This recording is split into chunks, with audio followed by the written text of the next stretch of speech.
live sooner or later. And it says it is. All right, so I'm continuing. Gotta have my mic down. Continuing with my daily quota of 2 hours of coding towards my hobby project. And yeah, so in the last video, I was like, oh, let me do this domain driven design for a shopping cart. And I started just flushing out the shopping cart specification. And these are the operations that I came out with. So as a user, I want to have the ability to add, remove items within this should probably be products. Add, remove products within my shopping cart and check out. And so you have browse, a category, which is going to give you a list of products that are not empty. And then you have an add and remove for your shopping cart. And then you have a checkout, not an empty shopping cart, which yields a transaction. And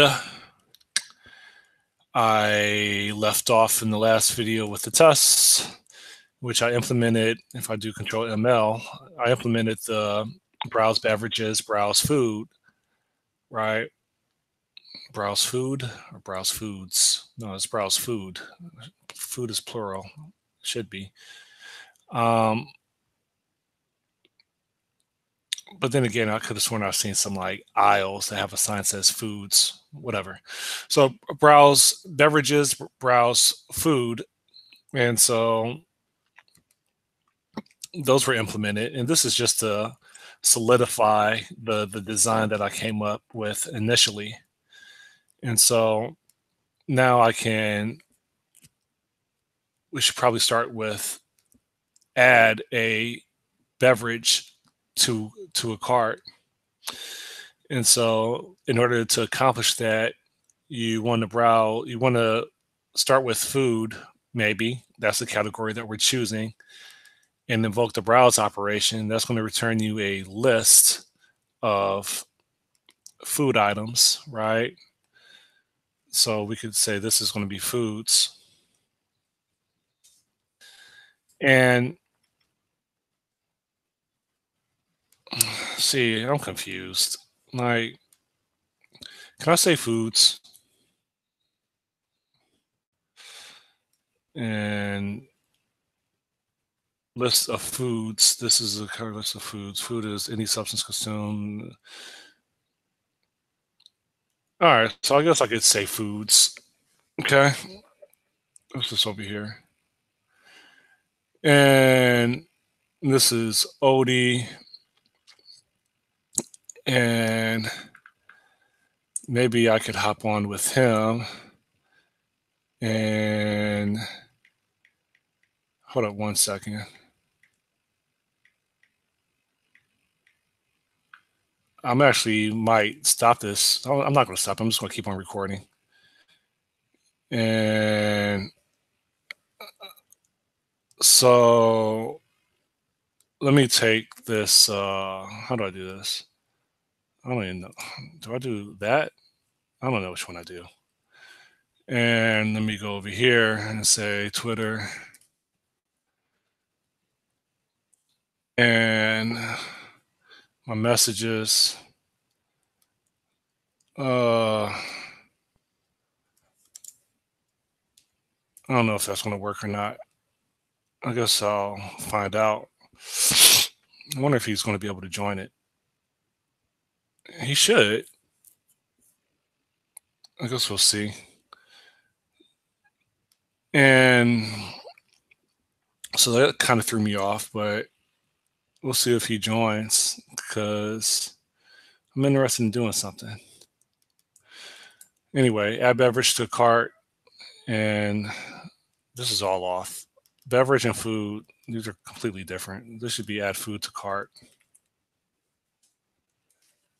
And hold up, I hear Odie. Odie. Hey, Scott, what's up? Hey, what's going on? You're off work already? Yeah. Let me stop this screen share. And yeah, I have like this daily quota that I declared Okay. yesterday. I'm not sure how long I'm going to be able to go for, but I have a daily quota of 2 hours working on Okay. a little hobby project that I would like to submit to a hackathon. Have you ever participated in a hackathon? Yeah. Yeah, I have. I have. Did, did you place? What do you mean by place? Like, did I? Did you get a prize or anything for coming like in the top Oh, 5 or something? oh, okay. No, no. Actually, I over-architected the hackathon, so that was essentially what happened. Yeah, we over-architected the hackathon, and we ended up not, having it in a polished state, essentially. So yeah, that's pretty much what happened.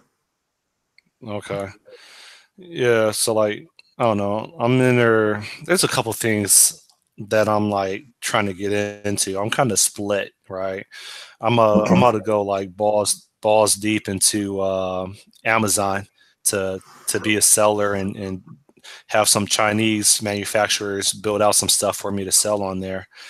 And so I'm like Okay. researching that, but and I probably think that there's more money in that, but I'm also like I kind of like live in Miami Beach or South Beach, and so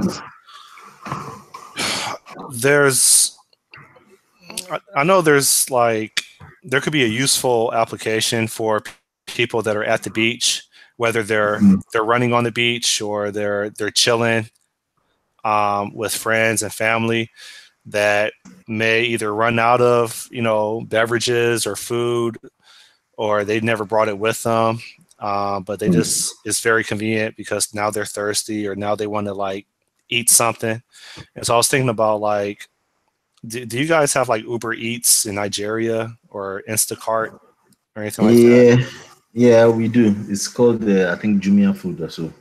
So yeah, where you essentially place an order and the food gets delivered in like half an hour or so. Huh? Yeah. I never subscribed Yeah. to it. I've had girlfriends that will actually send me food to my house using those type Oh, of really? applications. Yeah. But I haven't really used it personally. But to make a long story short, like I think I'm gonna dedicate a couple hours a day to working on this. And I want to enter like a hackathon. And Okay. and then, the cool part is there's like different modules, right? And so Yeah. there's how do you get drivers? What's your solution for getting people to actually fulfill the request of someone like at the beach that got the munchies or they ran out of Mm. beer or whatever. And so my thought process is, well, maybe there's some APIs that Uber or Lyft has, or even Instacart has, where maybe I could get the contact information of these people that drive for them or run errands for them, and send them an email or preferably a text message saying that so and so has requested an order, and here's a link. And they have no clue what this is, but they download the link, and it's the app, and that's how I recruit, the fulfillment or the drivers for the app. And then the other part is the convenience store, like the drugstores. Um, Mhm. ha- Hopefully they expose the API where I can basically get a list of products from beverages to like snacks Okay. and be able to expose that on the mobile application. So like there's different things like a shopping cart that's going to basically rely on some API services that various stores or restaurants expose. And then there's the actual like people that fulfill that for you, which I plan on trying to crawl the services to get their contact information. And Okay. I just think it's something that's interesting, and I wasn't quite sure if you think it's something that would be useful that people would actually use, or like no, and maybe I should focus on something that's cooler to dedicate a couple hours a day on.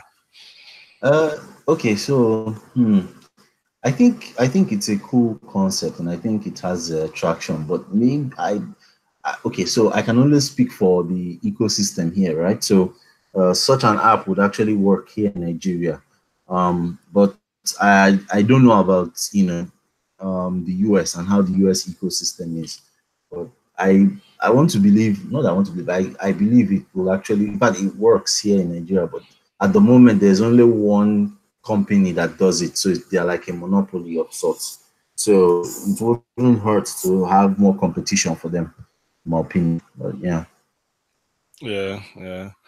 So I mean, I don't know. I think it's cool, and I actually want to like build it out. I just have no clue how long it's going to take, and I definitely don't want to spend every day while I'm looking for my next assignment, my next contract. I don't want to spend like 8 hours a day working on this, but I thought it was something that would be interesting if you ever worked on something very similar. I know you worked on e-commerce before, right? Yeah. So, but I think what because I plan to do the same thing you're doing too as well. Have a project I'm working on, maybe after work like this, periodically. Hold on. Just give me a moment. So, I have something that I'm working on periodically. Although the idea I have is to build a kind of a streaming service. So I'm looking at building like a Spotify competitor, but it will just be like a mix mash between Spotify, iTunes, and co. So that's what I plan to work on the side. That's my own like hobby project. But I think the best way to think about it is even if you don't, even if the product never really goes live or goes public or whatever the case may be, like you will still get a lot of experience, and it's a way of even refining your process as well. So you know how even the black belts in karate still spar with each other and all that to keep their skills sharp. That's how I see such projects. And if the project gains legs and starts to fly, great. But if it doesn't, you would have essentially gotten a lot of you would have polished your skills so far ahead that if you decide to actually do something that actually brings money, you won't spend as much time as if you've never faced such challenging problems before. That's how I see it anyway. Yeah. Okay. I mean, like, it definitely could be something that goes on my resume. Yeah. But what I'm building is nothing like what you plan on building. what what are the similarities? They seem like they're completely different, with the exception of a shopping cart. But even my shopping cart is I can share my screen real fast. It'll be brief, but even my shopping cart is very like food and beverage centric. I thought about making it generic, but then it became very cryptic to read. When I say generic, like, let me show you. Hold up. Present to everybody. Those are my tests. Hold up. Where's my operations at? Okay, hold up 1 second. If I go to my shopping cart, scope to this, the spec, and that over here, like, it's still like, well, the product, I guess this could be salvaged for your streaming service for the shopping cart. Well, no, does the streaming service even have a shopping cart? You just stream music, you don't buy it. Yeah, okay, so yes and no. So what I'm planning to build is a mix mash between a streaming service and iTunes. So yes, you will be able to buy music on it, but that music enters into your streaming library essentially. So kind of like how Steam works, right? So you know Steam, right? The gaming platform, right? Do I know C? Hold on, what? Steam. No, I don't. Is that like a video game thing or something? Yes, it is. It's a cloud service that's a gaming platform. So how it works is you have your Steam library. So when you buy games, it goes into your Steam library. And then from Steam library, you can download it to any device and play on any device.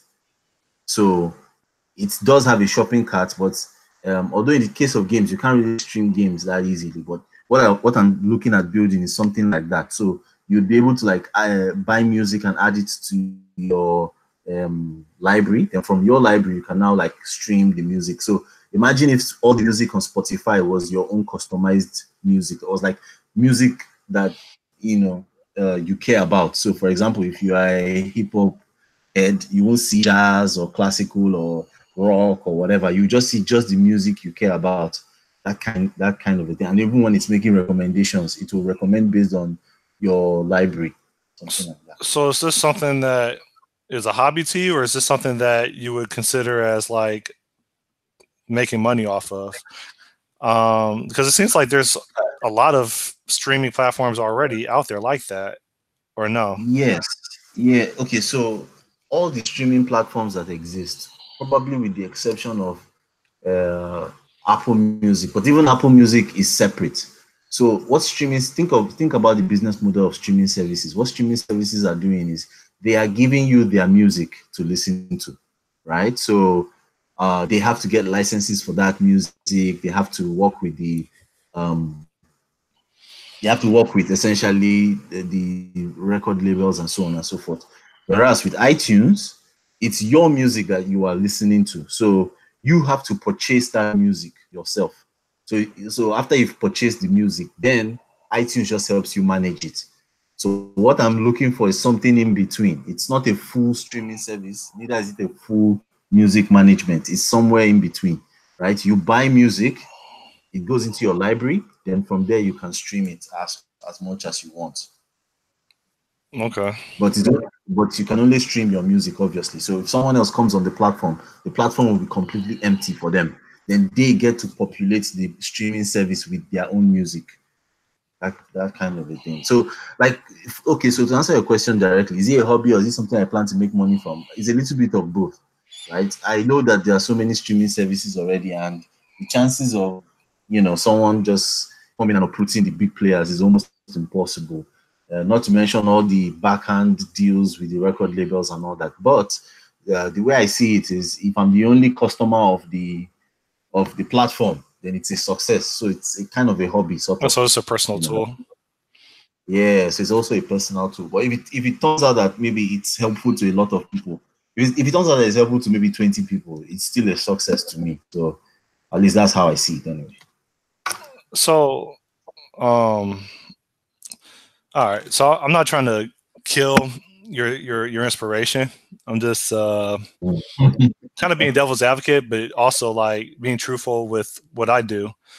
Is I pay YouTube $10 a month for commercial free content, and sometimes if I'm always learning about stuff like astronomy or programming, stuff like that. But sometimes I just play gangster rap and I work out to that, right? So and it streams in, meaning that it knows what the music videos that I pressed liked on, and it also knows what I listen to without stopping, and it just plays a consistent stream of like 1990s gangster rap for me. Yeah. What would really be the difference between that and yours, besides the fact that you said that you own it? So like that's all I'm saying is, like, you said that you're building your stuff for you, but like what prevents someone from just using like something like YouTube and just I think okay, so a better way of looking at it is in the case of YouTube, I think YouTube might work, but even it's not that clear cut. So YouTube is still a video platform, true, right? So but long story short is that the real reason why it's so, let's keep YouTube for one side at the moment. Let's just focus on the major music streaming services. The problem with the major music streaming services is because they are giving you the music, right? When an artist goes to the streaming service and revokes a particular song or a particular album, that album vanishes from the streaming service. So, for example, if you wanted to listen to Jay-Z's album, you can't listen to it on Spotify, right? Or if there are specific remixes of songs, right, that maybe you like so much, because there are songs that you actually prefer the remix to the original, right? Yeah. But on Spotify, you'll notice that it's mostly the original tracks that are there because albums are what were licensed. So The difference between that and the one I'm talking about is that similar to what you have in iTunes. When you buy the music, right? You buy all the MP3 files and all that. That music is yours. The artist can't come back after the fact and essentially invalidate your MP3s. You get what I'm saying? So, or if you had your own, imagine you're a music producer and you had your own mix that you've created, right? Instead of having to go and upload it on Spotify and go through all that, you could just upload it to the streaming service and only you can stream it, right? So yeah, it's only when, let's say, you want other people to be able to stream the music, it's only then that it now has to go to the store. Then they can now buy it and add it to their own libraries as well, and then stream it that way. I feel like it will solve everybody's problem. So right now, the artists are pissed at the record labels and the streaming services because they don't make any money from it. The streaming services are pissed at the record labels because the record labels take huge chunks of the revenue from the streaming services. Then the record labels are pissed because they can't really sell albums the way they used to sell albums before. So you have a system where everybody is unhappy in the current music ecosystem. Everybody is just pissed all around. Yeah, but this would kind of solve it in the sense that people could still end up buying music like they used to, and the customers still get the convenience of streaming whatever music they want. The artists still get their royalties. Everybody is happy that way. That's how I like to see it. Okay. So when are you gonna get started? Yeah, I've just been, I started working with the current company I work with, the Swiss company, this year. So I've just been settling in. We've had one product launch so far, but there's another more important product launch coming up. So all hands are on deck at the moment. Yeah. But the moment that product launch is done, then I will start work on the streaming service. Yeah. Sounds good. Yeah. Kind of overwhelmed. Yeah, I can imagine. Yeah. Happy Pi Day, by the way. Happy. No, today is Pi Day. Yeah. Hold up. Happy what? Pi Day. Pi. You talking about that 3.14 blah blah blah? Exactly. I still don't understand the relevance of pi. Yeah, today is Pi Day. That's March 14th. That's, if you're writing it in American, that would be 3. Oh, I didn't think about the date. Okay.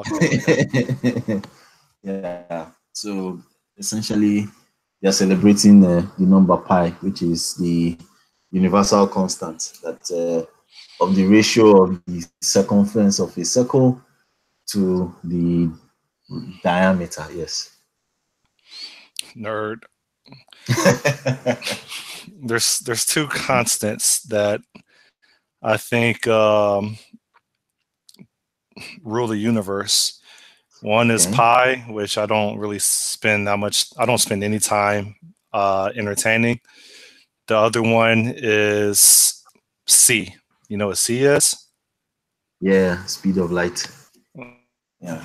Yo, you actually I wasn't expecting you to immediately know C because I didn't give any context whatsoever. No, I do know that C is one of the universal constants because apparently if the value of C was any different, our universe would be also very different as well. I think there are quite a few constants. I know C is one of them, but C is one of the major constants that they say are there are like 4 or 5 fundamental constants that make our universe the way it is. And if any of those things were, I think, the weak nuclear force, the gravitational constant, and a few other things. Yeah. I used to be a physics nerd when I was studying engineering. Before I switched to computer science because I did too much math in engineering, and I had to drop out of engineering and do science. Yeah. That's what's up. Have you established any like new methodologies for the way you build systems? Oh yeah. Because myself, like I kind of shared with you the last time we talked, like I just have a new methodology for doing things. I'm curious what other people are doing. Every time I work on a project, I realize how different the way I build versus the way that mainstream developers build. Yeah, yeah. Well, as for new methodologies, I don't really have uh, anything new. I know there were some improvements we made from last time, and those improvements still stand. Although since the last time we spoke, I've not like started a brand new project from scratch.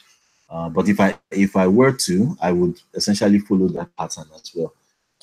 I know the only thing that I've been kind of struggling with at the moment is client side F sharp. So I used to do a lot of client side JavaScript, application development for a very, very long time, close to 6, 7 years. But now having to like redo all that in F sharp and Elmish, it has been a challenge because having to like undo old habits and look at new ways of doing things. It's almost like the switch between OOP and functional, right? Moving from an OOP framework like AngularJS to something more functional like Elmish that sits on top of React.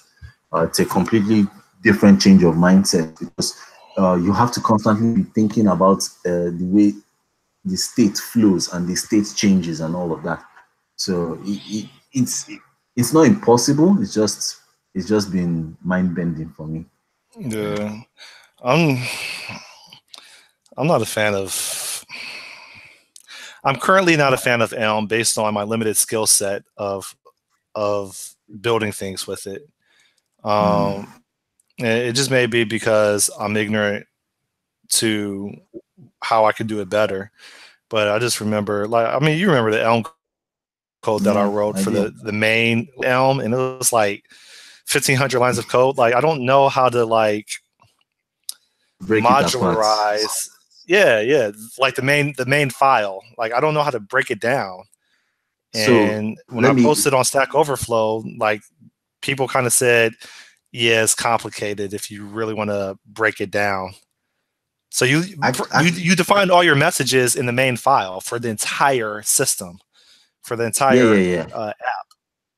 So can I say something? Like even back then, I wasn't doing Elm, but I was looking at the code from time to time, and yes, I saw that craziness. However, the good thing with Elmish is that there is actually a methodical way of actually breaking down an app. And let me share my screen so you see what it looks like. It's actually so what they did in Elmish was to break the three major components. So you have model your view model, update. yeah, your model, your view, your update. So each component will have its own model view update as well. And that way, the model view update of the main components can call the model view update of the child component in a kind of functional composition way, which is actually quite smart. Let me share my screen. I think it's important I share my screen so you see Yeah, what I'm talking about. I mean, like It's difficult. that's the way I did it, but you still have to. What I believe is you still have to define all those main mess up front, and they just trickle down to your components, right? Not, yeah, not necessarily in this case. So in this Okay. particular case, yes, you would. Let me reduce my resolution. 720p. Yeah. Whoa, this is huge. It's You like my 100%. T-shirt? Yeah, your t-shirt is cool. Software Okay, the craftsmanship. Elmish. Yeah. How did you get it? How did you get your hands on it? I went to the software craftsmanship conference in London, I think like 2 years ago, and Oh, okay. yeah, That's so cool. Just give me a moment. I'm trying to share my screen. So, or can you see my screen already? no. No. Okay. Just give me a moment. I think my Chrome has frozen, so I might need to cut off and come back. Okay. Okay, let me just cut off and come back. Be right back. Yeah. All right. See.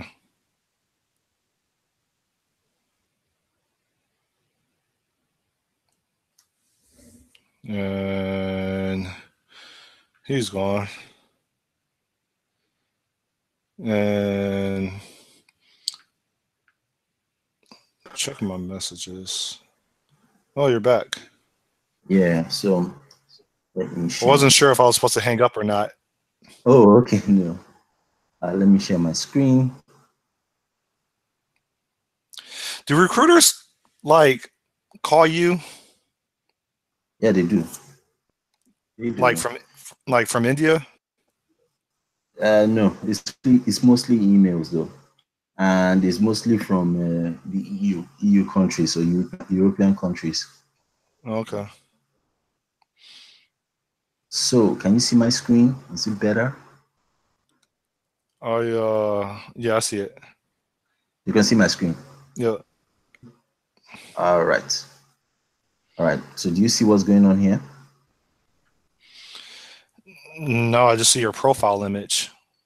Oh, okay. Oh, I guess I don't see your screen. I was only looking at your profile image. Okay. Okay, hold on. Let me still give me one more second.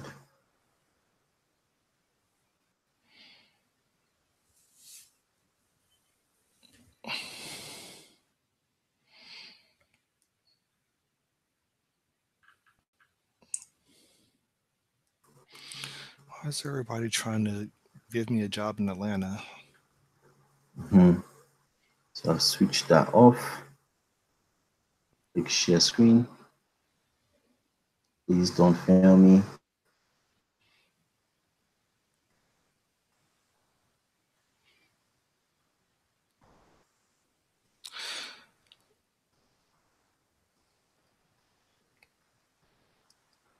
It shouldn't be that difficult unless it's Yeah, I because think I'm using Internet Explorer, but should that really matter? oh no, not really.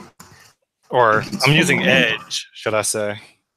Yeah. Microsoft Edge browser, which I heard that they're not going to maintain anymore, and they're just going to use Chromium or something. Okay, no. They will still maintain. I think what they were saying was to the rendering engine. They're not going to create their own rendering engine. So instead, they're just going to leverage Google's rendering engine. It will still be Edge. It's just that the rendering engine would be essentially Chrome, Okay. so that they can contribute to Chrome's development or something like that. I think that's it. Just give me one last time. So Chrome's rendering engine is open source? Yes, it is. It is.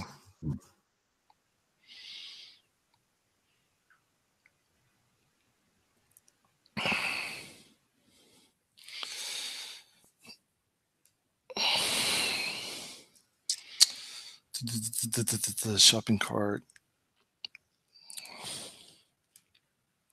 It's foundation shopping cart, and I probably need to add a account.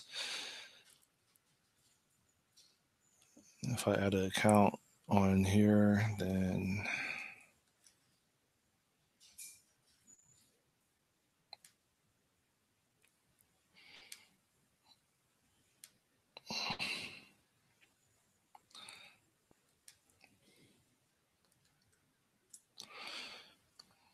if I go back to my test, then we have foods over here. And what's this over here? Add food to cart. That is foods.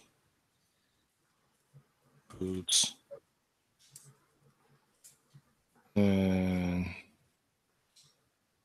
this would be add beverage to cart. For this beverages, and browse, and then it's going to be drinks. I should probably use the term beverages. Are you here, Odie?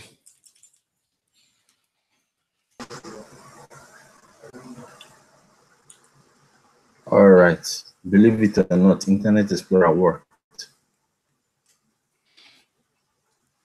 So can you see my screen now? Let me stop sharing my, and yeah, I see your screen. Yeah, I see it. All right, cool. So what I was trying to explain was this. Essentially, I did see it. yeah. I don't know what happened to it. Oh, is it gone now? Oh, okay, yeah. You should be able to see it. I think I can see it as well. Can you see it now? I don't see it. I'm still looking at your profile image, which is strange. No, It shouldn't be like rocket science to share a screen. Like, no. There should be check. There should be two of me right now. Oh, hold up. Yeah, the second one is where the screen is. Ignore the first one. No. I'm clicking on both of them. Oh, well, maybe if I share my screen, maybe you see what I'm doing wrong. Okay, so like, make this, and like, you see this over here? Like, I don't see anything on yours. Okay. Yes, that's it. That's it. The second one. Oh, it just vanished now. Did you see that? Okay, try it again.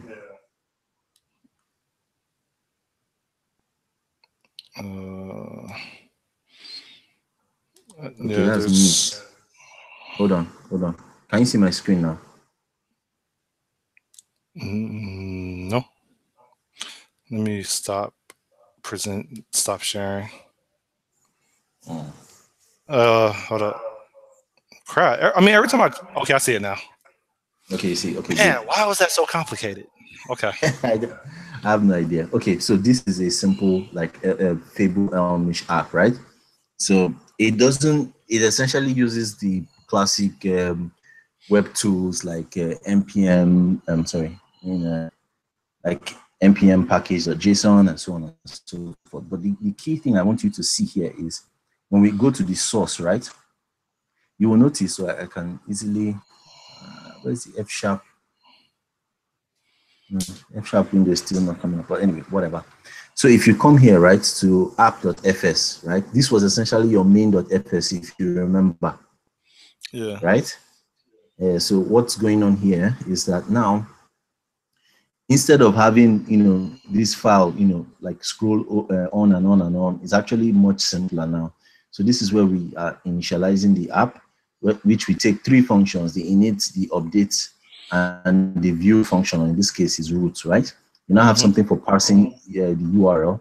So let's keep that. Now for the view function, so that's this. Just pay close attention to this. This is essentially the view function for the entire page. And if you notice, what is going on here is it first, like, it's trying to render the page's HTML. So it looks at what the current page is. And if it's the about page, it now, dispatches that call to the root or the view page of this particular component. And if it's the counter page, then it calls this for the particular component as well. So this component, it passes the model for just that component, and then it decorates the dispatch function with the message of the outer component, something like that. So say, for example, so the messages are now layered, and the layering of the message determines how the message flows through the system. So what happens is okay, I'll get to the update part in a moment. So let's go to state.fs, right? Now in the init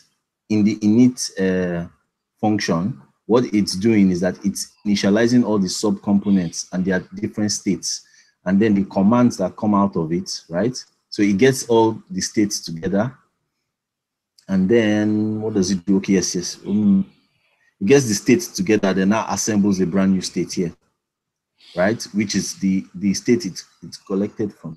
Yeah, am I missing something? No. The state is collected from here. The state is collected from the counter component as well. And then it now, whatever messages were returned as a result of initializing these two subcomponents, it just binds those commands. The update function is very similar. Like I told you, there's a routing mechanism going on. So by the time the update message comes in, a pattern matches on the outer layer message type. And then if it matches this particular one, it now routes it to the update function of the inner component. and that one can route that message, as many levels deep as is necessary. So now, each component, so if you look at the counter component, it has a state, it has types, it has views as well. The home has states, types, and views as well.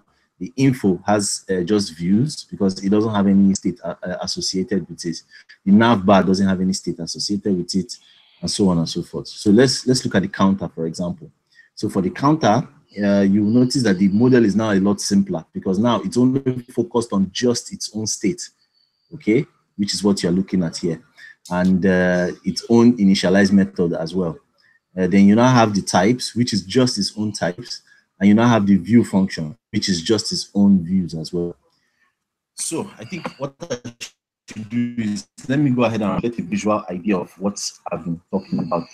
So if I come here and say npm, is it npm start? Let me just use, I think it's a .NET Fable, give me a moment. Yeah, npm web server. Right? Web dev server. How do you, I mean, you're using Visual Studio Code, right? Oh, I hear my echo. It's throwing me off. Yeah. I'm using VS Code, yes. I like the Unicode characters for the arrows. That. Okay, so there are two. It's also possible in Visual Studio proper. So essentially, the setting in question that you need to change, it's just that my resolution is so low, but the setting in question that you care about is something called font ligatures. Font ligatures, right? Once you enable it and you enable a font that has that supports ligatures, then you get that for free. You get something like. Is there something similar in Visual Studio? Yes, there is. You can use this same font as well. So if you check the font, hold on. If you check the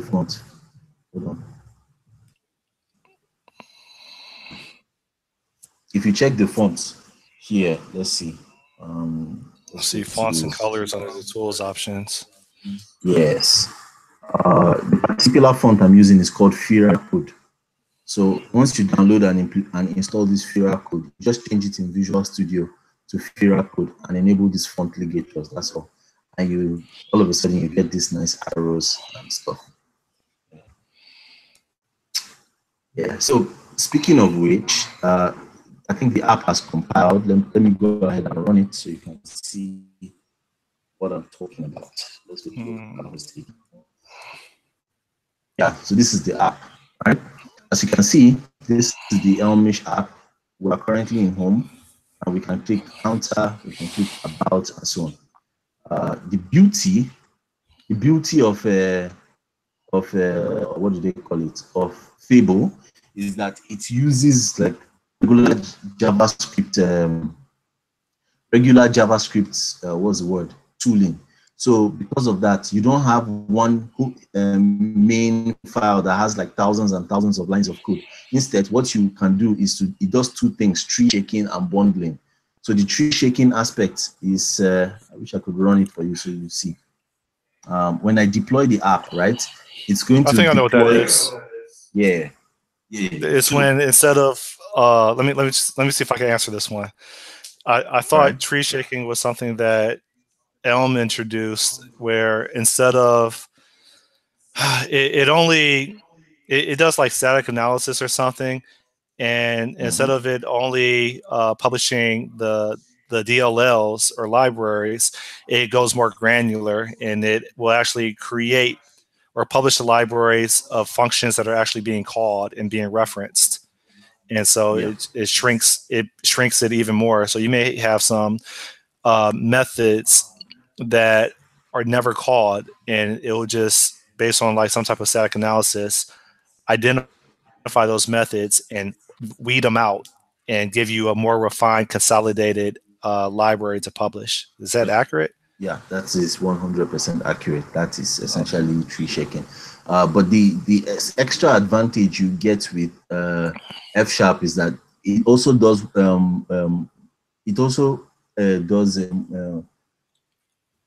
breaks things into modules for you. So instead of having one file that had essentially the whole world in it, you can, let me see, from the references here, let's see, give me a moment. From the Webpack, yes, good. From this Webpack config here, have the ability to change it to, let me close this. From Webpack's configuration, you now have the ability to let it, make it build into like individual modules or something. Let me check, just give me a moment. Webpack modules. Bundles.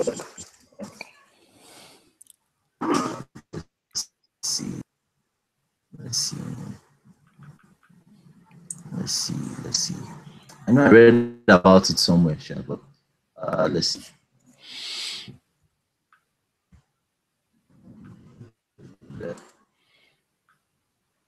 Yeah, I'm not a Webpack expert by any means. And like I said, I'm still trying to figure most of this stuff out. But yes, it is possible to have different bundles so that your app doesn't just download everything all at once, but as you move between states, essentially to be able to download the new modules.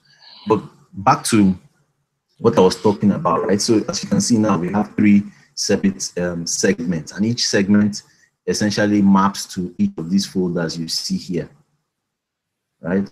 So you have the home folder, which translates to this page you're looking at, such that you could type and see the effects immediately. And you now have the counter sample, and you can go back and, as you can see, the state is being retained, even between different tabs. So that is essentially Elmish in a nutshell, and the way Elmish is modularized. I don't know how it's done in Elm. I've never used Elm before. How's the state being persisted? Or okay. Well, no. Okay. Yeah, that's a good question. So if you come here, right? So let's look at the types again, the major types. You will see that there's a model, and this model has like a pointer, if you will, that says what page you're currently on. And then you now have each of the different states as properties on this record type. So every time you switched pages, all that was going on was that this one was getting switched, and the view was rendering either this or this exactly. So, that's precisely what's going on here. Now, in more advanced scenarios, you may not want to keep the states this way. You may want to, which is the beauty of F# anyway. And I'm sure the same thing applies to Elm as well. You may not want a situation whereby each individual state is represented by, like, a value in the record, right? So in that case, you could do something like this. You could say, something like the page model, and you could come here and say counter page of counter the types, the model, or say home page of counter the types, the model, and then you could now swap out these two and just say current page model, then put page model here. That way, you could easily just swap out the state on the fly, and every time you switch back and forth, you get a brand new state. Let's assume that's what you wanted. I don't know. Does it make sense? Oh, a little bit. I mean, like,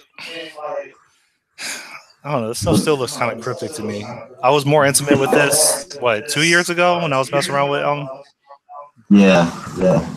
But I think you should, if you have like spare time, you should really give Elmish a good look, because look at it from the perspective of, Elm is pure and it's purely functional. So because of it, there is a lot of isolation that has to happen between the Elm land and the JavaScript land. And I'm sure that friction was what, made it a lot of pain for you to like manage and deal with. Yeah, but I didn't want to interface with JavaScript at all. With Elmish, Does it abstract away JavaScript? Like, am I able to build a complete application, or do I still have to have knowledge of JavaScript in order to? No, you don't need to have knowledge of JavaScript at all.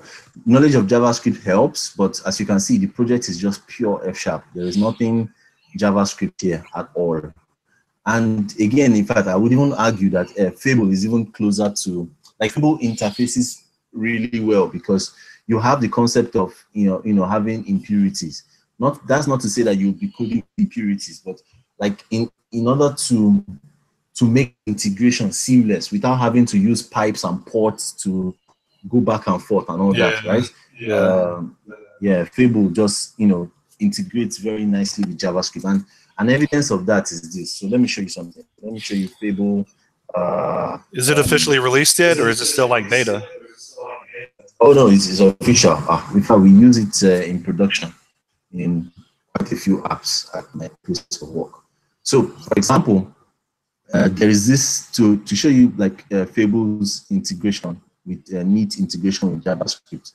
I think the Fable author Alfonso Garcia, he created essentially Vue.js application directly from Fable. So he coded it just the same way a regular Vue.js developer would use it, which was quite mind blowing to me. So if you're someone that just uses Vue.js, this is the app.fs. Let's go back. If you enter the draggable header, so this is essentially the code he wrote. Just wrote it. It's pure F#. He didn't have to write any JavaScript whatsoever. And the Vue components, these are examples of Vue components. They're usually in HTML blocks like this, and he was able to get it to work, which is a testament to how like flexible Vue.js, Fable is.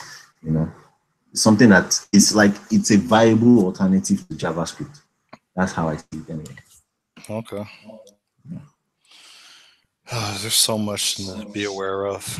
I know, right? That's pretty much what I was talking about earlier. That I'm trying to keep up with all this stuff and understand how it works, and essentially change my mindset to working with the console with the web applications. That's client-side web applications in F#. So, is your job looking for F# programmers? Not at the moment, but I think I can find out. I can easily find out. Are you interested? I'm interested in server side, or if they entertain mobile. Oh, okay. But I don't want to do websites.